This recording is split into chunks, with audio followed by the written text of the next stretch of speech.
அன்புக்குரியவர்களே, ஆண்டவர் இயேசுவின் இனிய பெயரில் உங்களை அன்போடு வாழ்த்துகின்றேன். இயேசுவின் ஆளுமை என்னும் தொடரில் இயேசுடைய ஆளுமை பண்புகள், ஆளுமையின் பல பரிமாணங்கள், அவருடைய அறிவாற்றல், அவருடைய பரிவு, அவருடைய செயல்திறன், அவருடைய சொற்கள், அவருடைய தலைமை பண்புகள் என்று பலவற்றை நாம் தொடர்ந்து பார்த்து வருகிறோம்.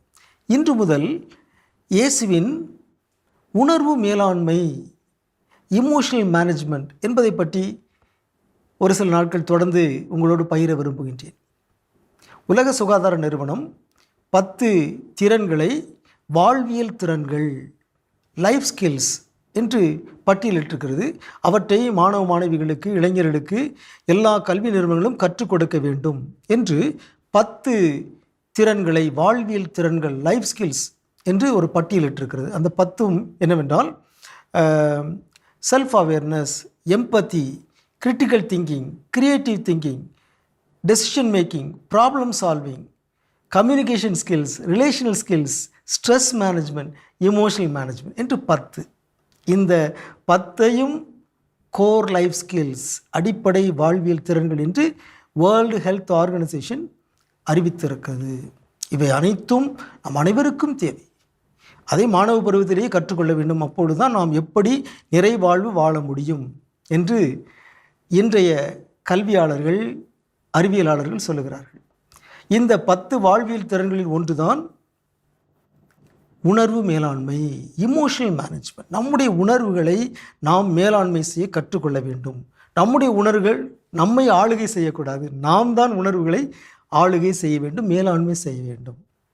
இயேசு அனைத்து உணர்வுகளையும் நன்றாக மேலாண்மை செய்தார் என்பதை உளவியல் பார்வையில் நற்செய்தி நூலை வாசிக்கின்ற பொழுது நாம் வாசித்து வியக்கின்றோம், மகிழ்கின்றோம், இயேசுவை போற்றுகின்றோம்.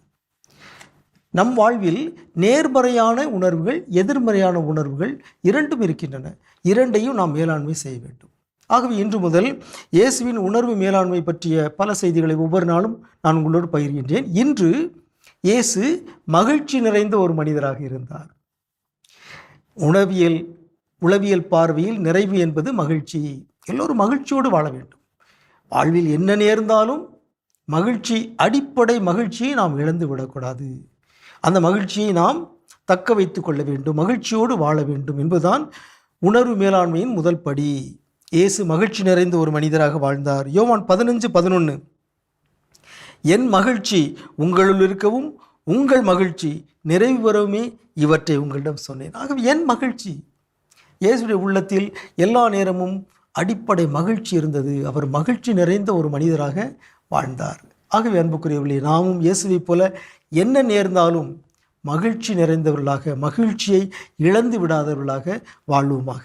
உங்களுக்கு அமைதி உரித்தாகுக.